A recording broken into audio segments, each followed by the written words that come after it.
Welcome back again, ladies and gentlemen, to another China History Podcast episode. Laszlo Montgomery here with part 12 of this, longer than I expected, History of Taiwan series. I was sure this one would only go to 10. Over the last 2 or 3 episodes, we saw how everyone on Taiwan and the offshore islands remained on a wartime footing from the time of the Great Retreat and all throughout the 1950s. It was a very stressful decade in the Taiwan Strait, particularly on those offshore islands, and there were plenty of battle deaths to attest to that. I didn't mention this last time, but between the two Taiwan Strait crises of 1954-55 and 1958, there were around 1,000 soldiers killed on the nationalist side and 850 or so on the PLA side, not to mention all the ships that were sunk, jet fighters shot down, and who knows how many thousands of injuries on both sides.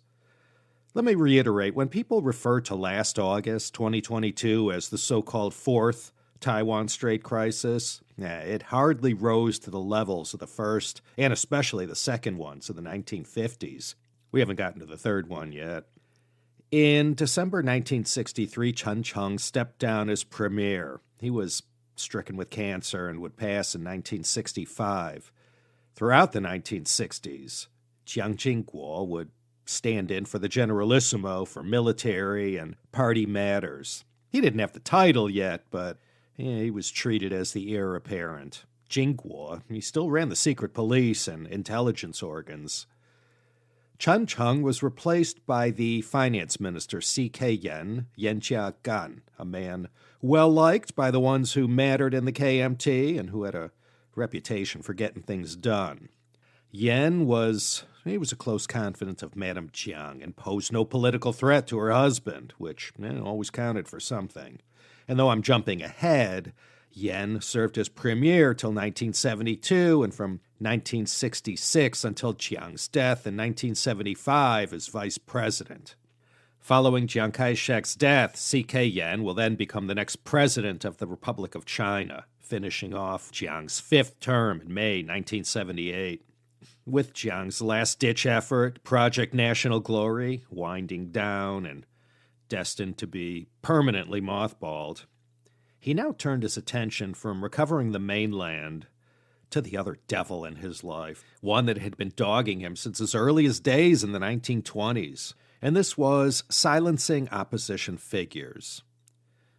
Remember last time how I mentioned Chiang Kai-shek had the National Assembly amend the Constitution to include a provision that essentially paved the way for a third term as president, even though the 1947 Constitution said 2 terms only and that's it?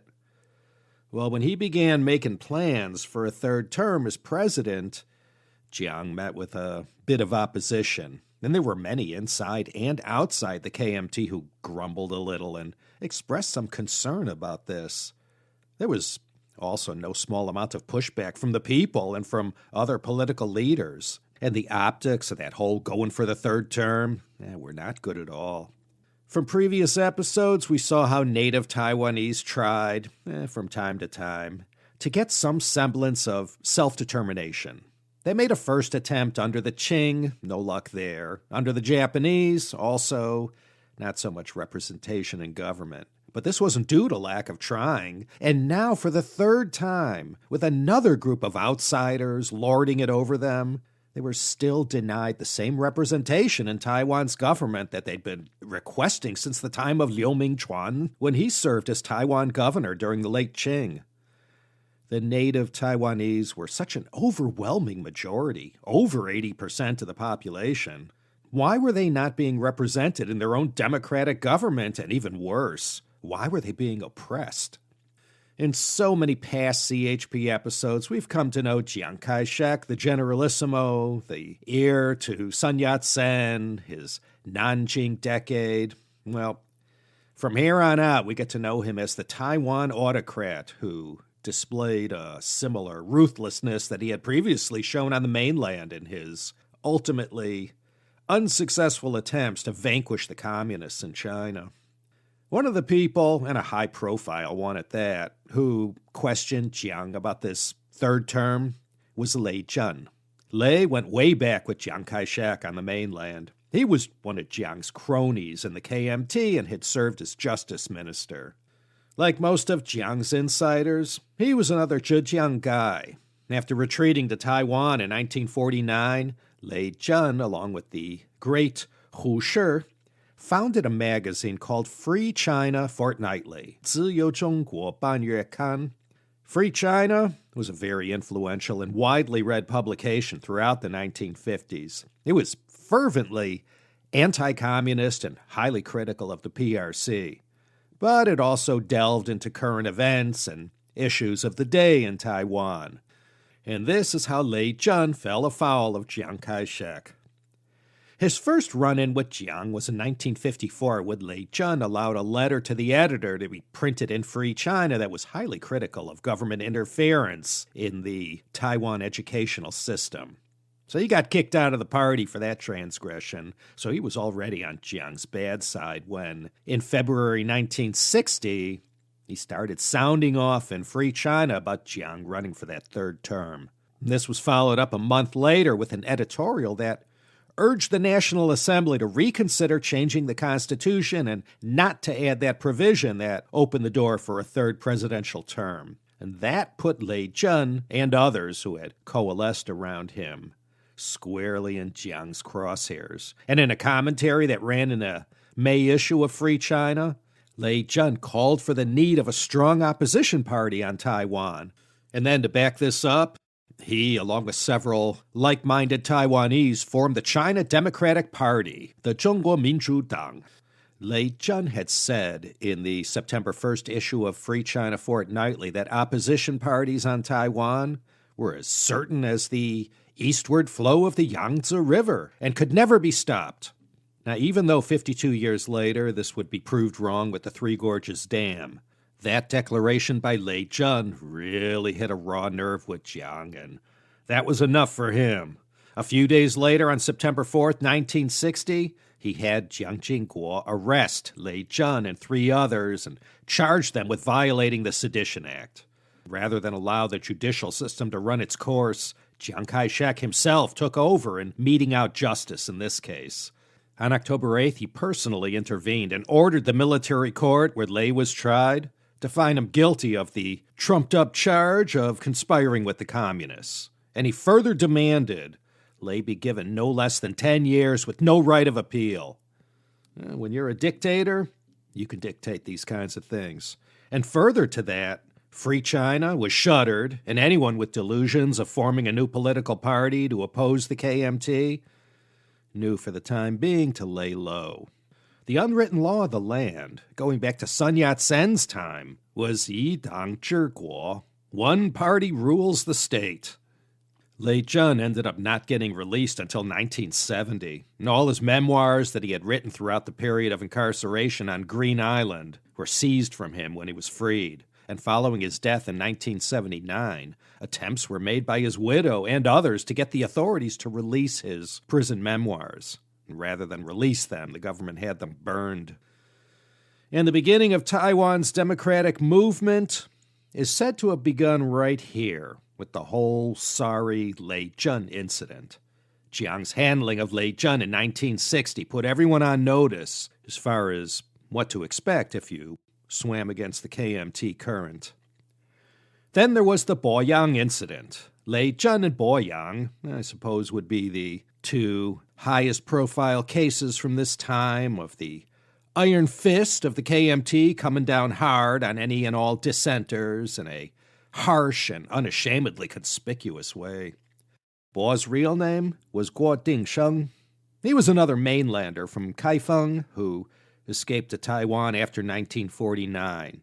In academic and intellectual circles, Boyang had achieved great renown as a historian, philosopher, and literary figure throughout the 1940s, 50s, and 60s.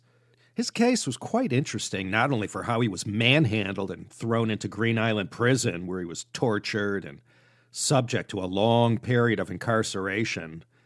The whole incident that landed him there concerned Popeye the Sailor Man. Yeah, the spinach-eating cartoon character with those gigantic forearms. Well, the China Daily News, 中华日报, They ran a Popeye cartoon strip in early 1968. And it depicted Popeye and his adopted son, Sui Pea, washed up on a tiny deserted island. And even though there were only the two of them, they discussed, who would be the prince and the president. Boyang will swear to his dying day that insulting Jiang was never his intention. But the way he translated the comic strip by using an oft-repeated salutation that Jiang was famous for whenever he spoke publicly, 全国军民同胞们, it sort of looked like Jiang was a subject of ridicule and mockery. Well, when someone brought this Popeye cartoon to Jiang's attention, he blew his top. March 4th, 1968, he had Boyang arrested and sentenced to 12 years for being a communist spy and attacking the country's central leadership.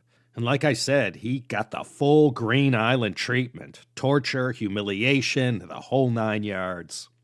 And after he served his sentence, he was released from prison, but still had to remain on Green Island. And it took the intervention of Amnesty International and the former New York Democratic Congressman Lester Wolf to get Jiang to release him. On October 1st, 1987, 382 days after his sentence had already ended, Boyang was let go. The New York Times, they called him China's Voltaire. Boyang went on to write an extremely controversial book called 丑陋的中国人, The Ugly Chinaman. He really let loose on the Chinese people and called them out for a whole number of cultural and social shortcomings. He had stated, quote, "Our culture has been largely shaped by Confucianism, which does not contain a single element of equality, a keen concept in building a modern democratic system," end quote. There was also one other opposition force. These non-KMT opposition figures were known as Dangwai, or outside the party. They were not KMT members and opposed the KMT in some matters, usually at the local level, and they registered with the government as the opposition. And I guess you could describe them as an opposition party that played within the strict rules of the KMT. Some of these Dangwai politicians would later become the early founders of the DPP, or Democratic Progressive Party, which we'll get to next time. These Dangwai parties were the China Youth Party and the China Democratic Socialist Party. Both were leftovers from the glory years on the mainland and were tolerated because they presented no political danger to the KMT. The Kennedy White House handled Chiang Kai-shek with the same pair of kid gloves as the previous occupant.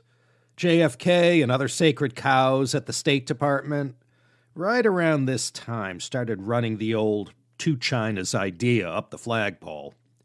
Well, they didn't just come out and say it. They did things like calling for peace between the two sides, the PRC and ROC. But this kind of talk was perceived on both sides of the Taiwan Strait as tantamount to calling for two Chinas to exist simultaneously. Jiang predictably shouted that whole idea down and wrote a very strongly worded letter to Kennedy demanding he not be taken for granted. Then came the whole Bay of Pigs debacle, and then all of a sudden the Kennedy administration was keen to keep Jiang cooled down and to not rile him up, like what former Secretary of State Dean Acheson did when he suggested Taiwan become, quote, a self-contained country. And of course, over in Beijing, that whole idea of two Chinas was as popular back then as it was last week. The headwinds Jiang could see on the radar were considerable. When Hard Day's Night came out in 1964, Chiang Kai-shek was already 77 years old and not in the best of shape. If it was any consolation to the Generalissimo, Chairman Mao's health wasn't that great either. But these two rivals from way back had plenty of staying power left in them and still had another decade to go before they faced mixed reviews from future historians. Anyway, for the time being, there wasn't anything going on that rose to the level of a Taiwan Strait crisis, but there was still a number of things that happened. Vessels were sunk, and there was that whole thing going on in Burma along the border with Yunnan, all mentioned in that Olive Young episode, CHP 292. Those KMT remnant forces based there since 1949, for the longest time, had been carrying out these raids across the Yunnan-Burma border. The Burmese army and the PLA finally got fed up with this and shooed them away in the direction of Laos, capturing 500 tons of U.S. military equipment in the process. Always an embarrassment.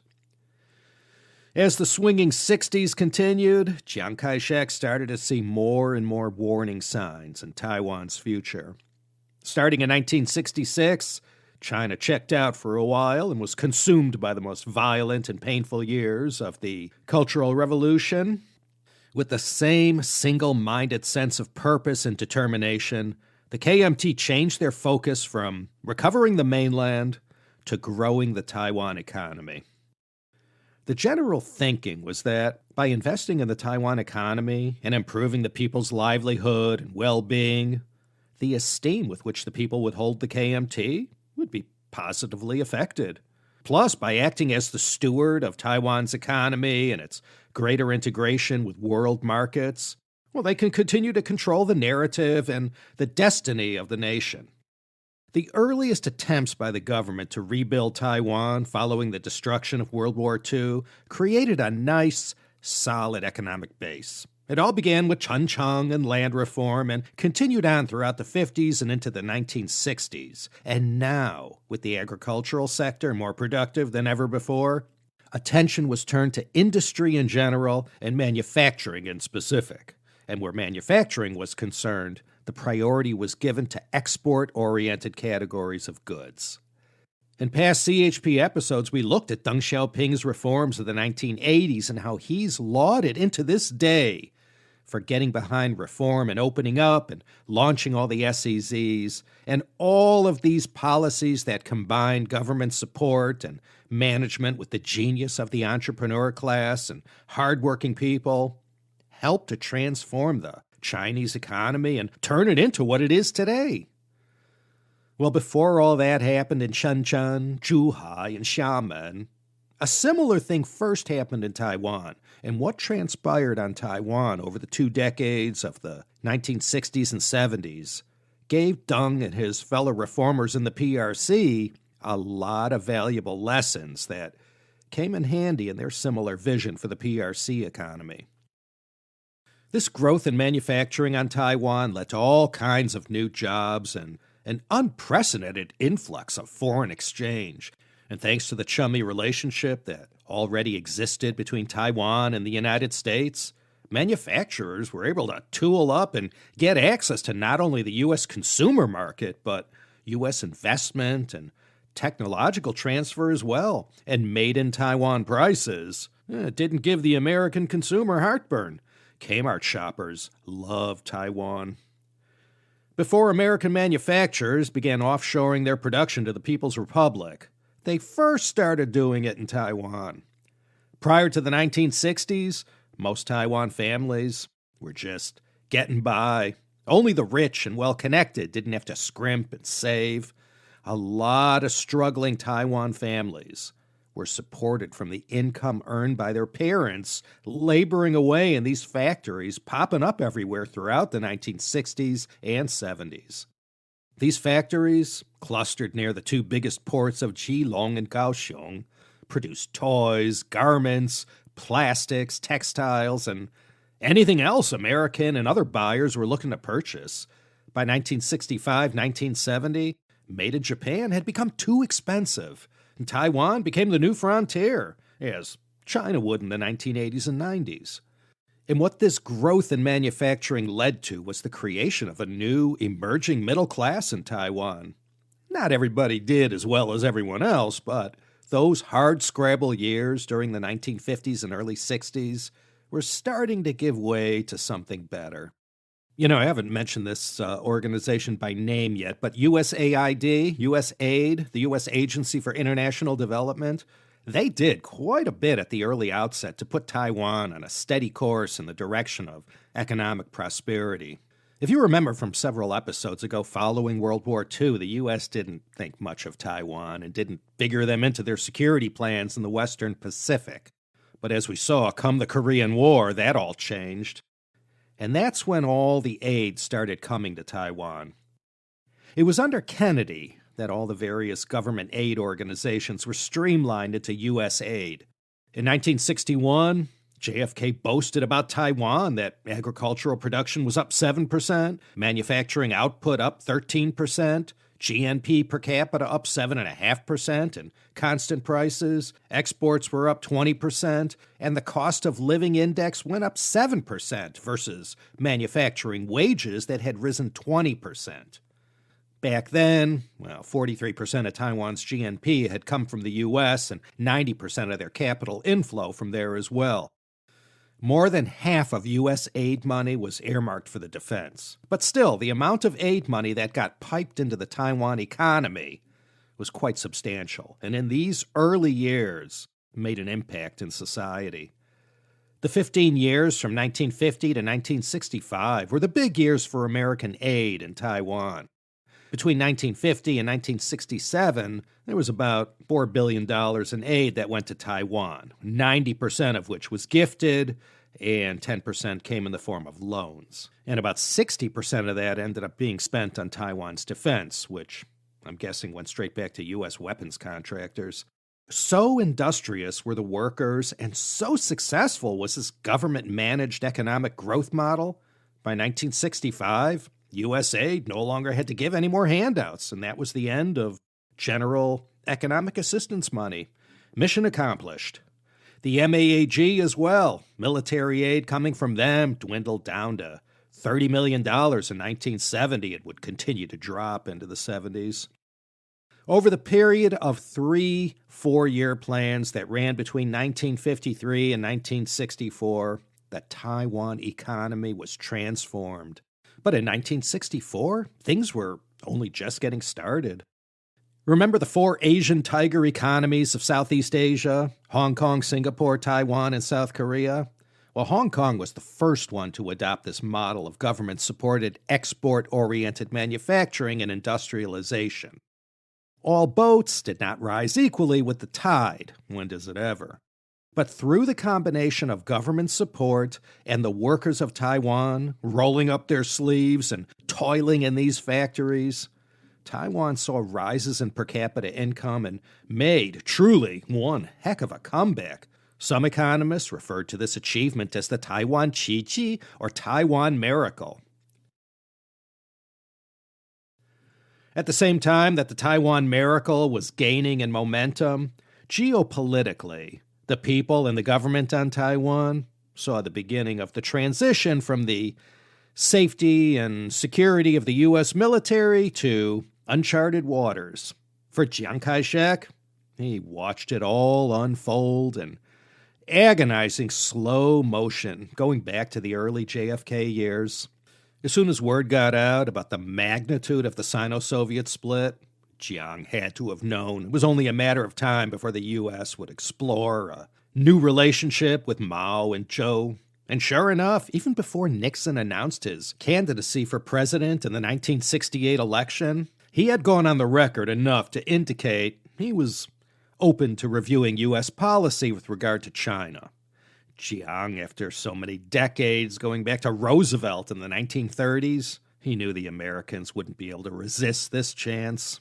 And then in March 1969, after fighting broke out in Manchuria along the China-Soviet border, and after hearing all the anti-Russian invective coming out of Beijing, Chiang knew despite China's backing of the Viet Cong, it was a certainty that Richard Nixon and Zhou Enlai would find their way to each other. In 1964, France recognized the PRC. Senator Ted Kennedy had also been making a lot of noise about reaching out to the PRC. Other Democrats and some Republicans, too, had been calling for a reassessment of U.S.-China policy. After Nixon was elected, Italy, Canada, West Germany, Belgium, they all began making plans to follow France's lead. By the mid-1960s, the U.S. was neck-deep in the Vietnam War. Chiang had correctly predicted how this would turn out for the Americans.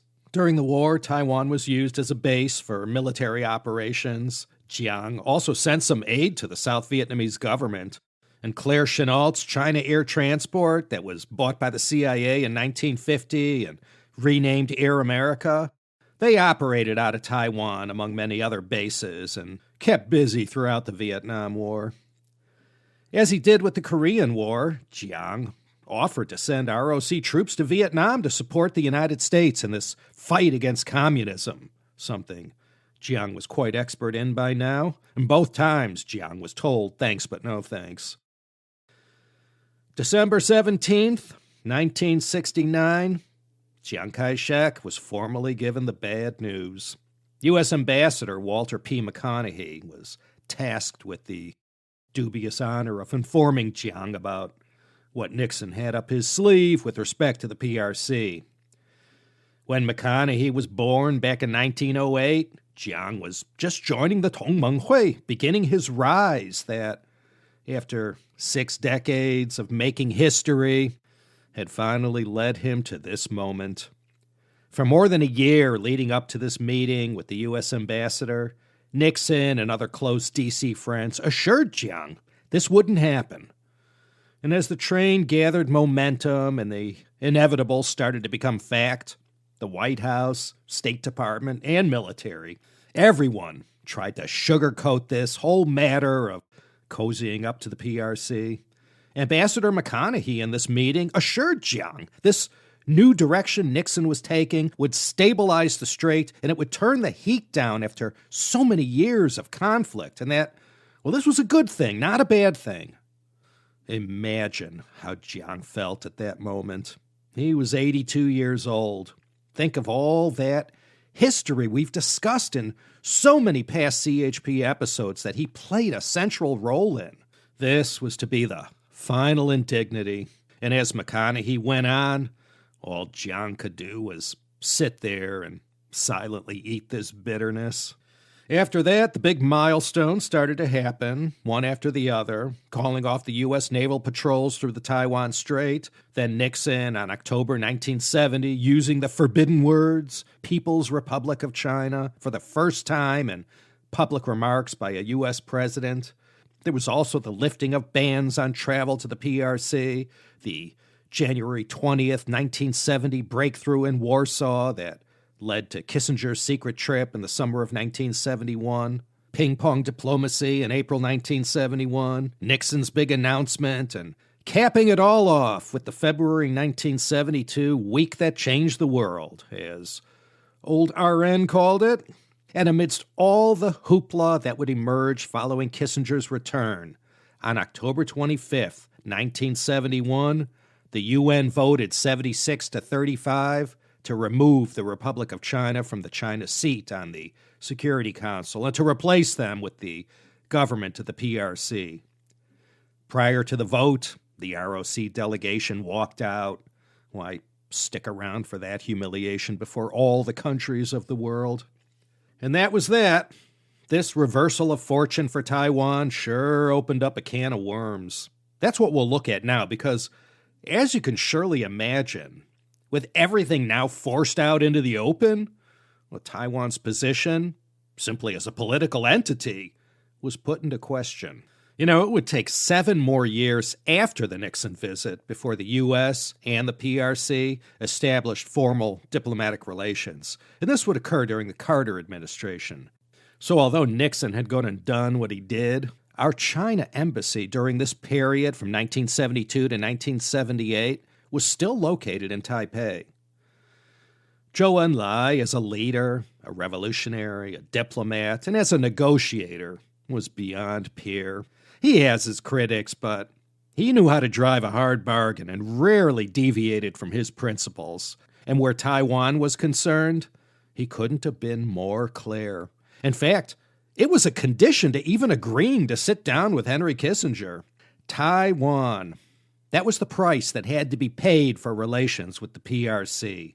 The U.S. had to end things with Chiang and the ROC and say the essential words demanded by the PRC side in the Shanghai Communique. Quote, "The United States acknowledges that all Chinese on either side of the Taiwan Strait maintain there is but one China and that Taiwan is part of China.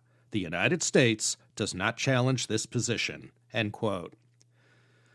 When brainstorming a solution to this new Taiwan Wenti, or Taiwan Problem as it was so often called, the U.S. looked to the model of Sino-Japan relations and the deal Prime Minister Tanaka had hammered out. Japan had beaten the U.S. to the punch with regard to their Taiwan policy. The trade between Taiwan and Japan continued on. China had no pushback on that. Kissinger and his team closely followed the Japanese approach that called for downgrading political relations with the ROC, but still maintaining robust economic relations with Taiwan.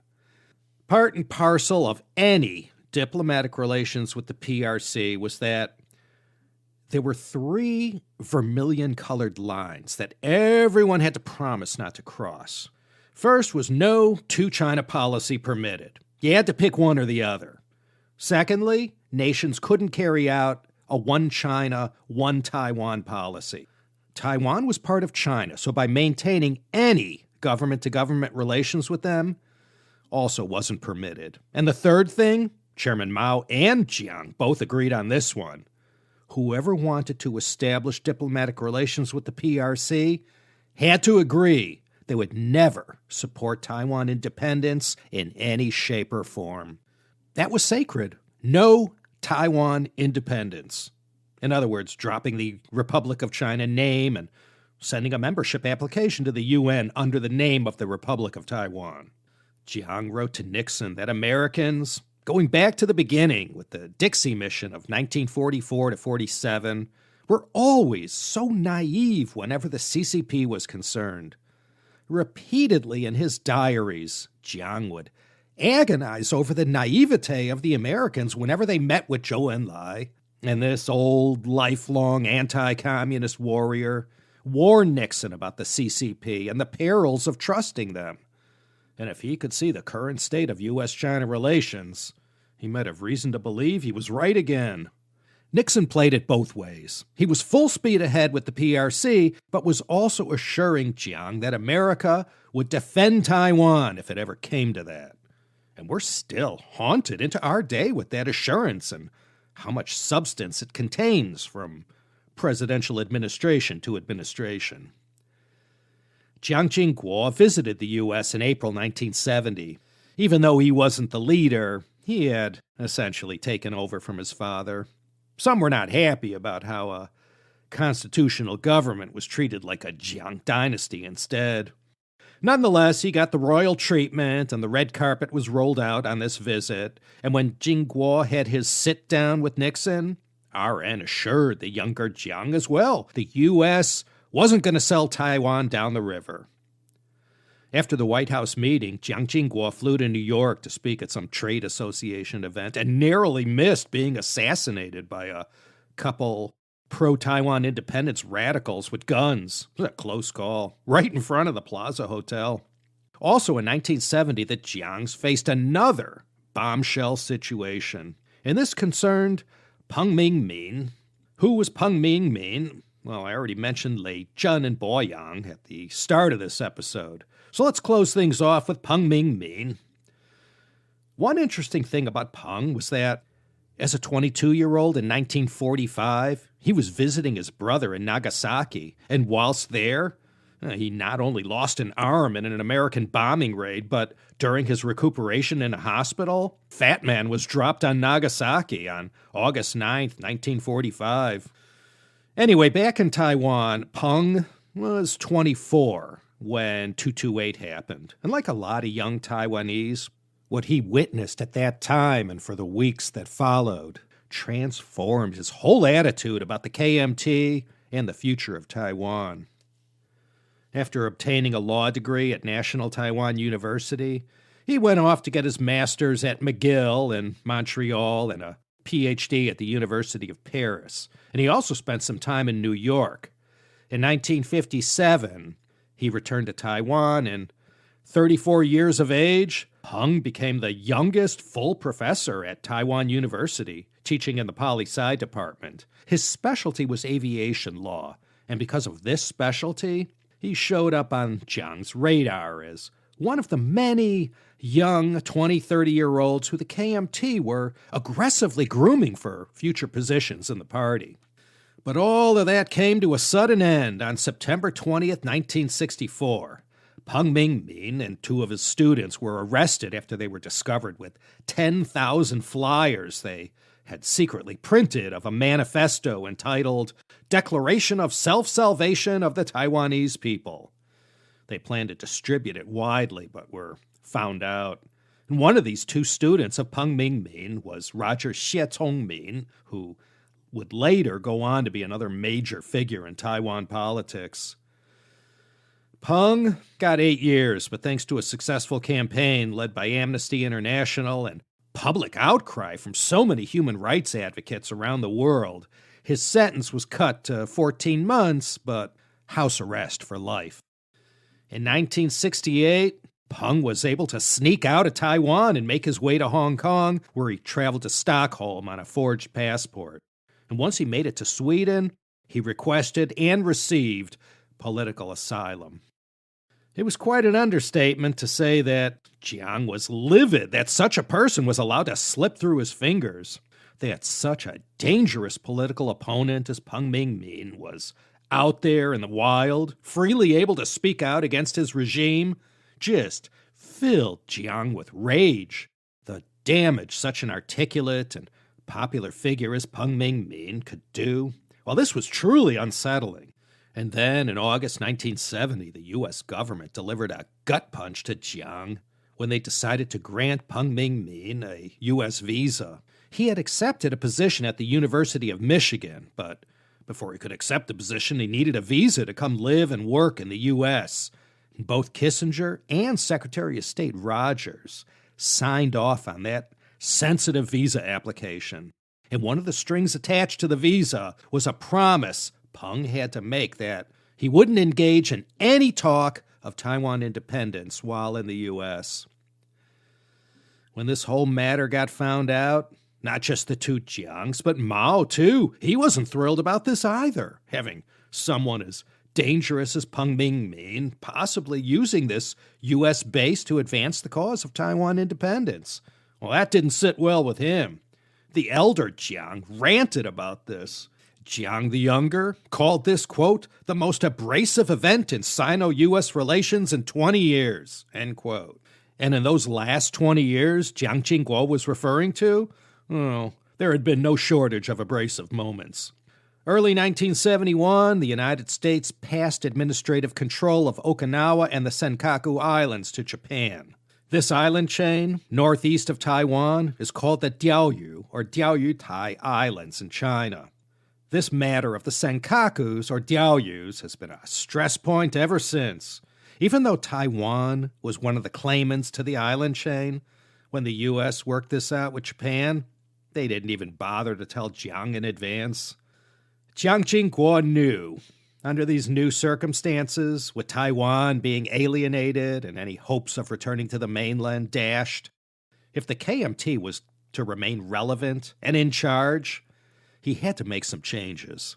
The party was going to have to bite the bullet and allow the opposition to let off steam. There was a belief that the most prudent way to proceed was to seek the backing of the Taiwanese who had been shut out from the political process all these years. This was the first step in establishing what would ultimately become majority rule. And he began to allow for certain things to be said that, previously might have landed you in Green Island prison. In the military and civil service, it was like affirmative action, and the numbers of Taiwanese grew noticeably. Taiwanization was now in process. Moving in the direction of democratic reforms was going to happen with or without the KMT. Lei Jun was saying that in 1960. If he was going to make the best of a bad situation, Jiang Jingguo had to get ahead of this one. And one added bonus was that in the U.S. and other liberal democracies, despite everyone abandoning Taiwan and trying to be the PRC's baby, popular sentiment was still with Taiwan and not throwing them under the bus. How to grow the opposition and keep them under KMT control was one heck of a thorny problem. Jiang Jingguo allowed for a Taiwan version of allowing 100 flowers bloom. He was willing to bravely take it on the chin as far as criticism of the KMT for past and present transgressions. But where Taidu was concerned, Taiwan independence, that was off limits. Taiwanese could say what they want up to a certain degree, but any talk of independence was strictly forbidden, and the arrests, beatings, and imprisonment still continued on despite this apparent thaw. The 1973 oil shock hit Taiwan hard, like it did in many other places. Even I remember it as a young teen.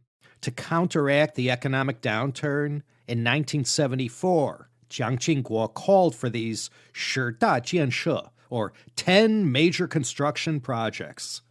These projects included construction of key utilities such as highways, seaports, airports, power plants, a shipbuilding plant, and a steel mill. These infrastructure projects not only employed a lot of workers, it also built on top of the earlier foundation laid during the 1960s, and the projects contributed greatly to the economic success of Taiwan and made it an industrialized country. Chiang Kai-shek's final years, for most of the early 1970s, were not good. By 1975, he was an extremely aged 87 years old. And after a long illness, he died just before midnight on April 5th at the conclusion of the grave-sweeping or Qingming holiday. From past CHP episodes, we saw how once Mao passed from the scene and everyone was sure they were safe from his wrath, all kinds of changes suddenly started being called for. Some matters, which everyone knew to be inevitable but dared not speak openly about them while Mao still had a heartbeat, were now okay to bring up at meetings. Well, the same kind of situation now faced Taiwan and its 16,150,000 residents. Chiang Kai-shek was a larger-than-life figure, tragic as historians made him out to be. And between Green Island and all the other symbols of repression that were under his authority, ultimately, Chiang Kai-shek was as brutal as some of the other dictators of the 20th century, and there were a few. But now he was gone, and while he lay in state at the Sun Yat-sen Memorial Hall in Taipei, the U.S.-backed government in South Vietnam also fell. Chiang Kai-shek sure called that one. As I mentioned earlier, C.K. Yen was sworn in as the next president of the Republic of China. Chiang Ching-kuo, who had already begun taking over from his father for many years now, served as chairman of the KMT. C.K. Yen would serve out the rest of Jiang's fifth term, which ended in May 1978, and predictably, Chiang Ching-kuo was elected the next president. And under Chiang Ching-kuo, that's when all the political changes that no one thought would ever happen started happening. And that's all for next time.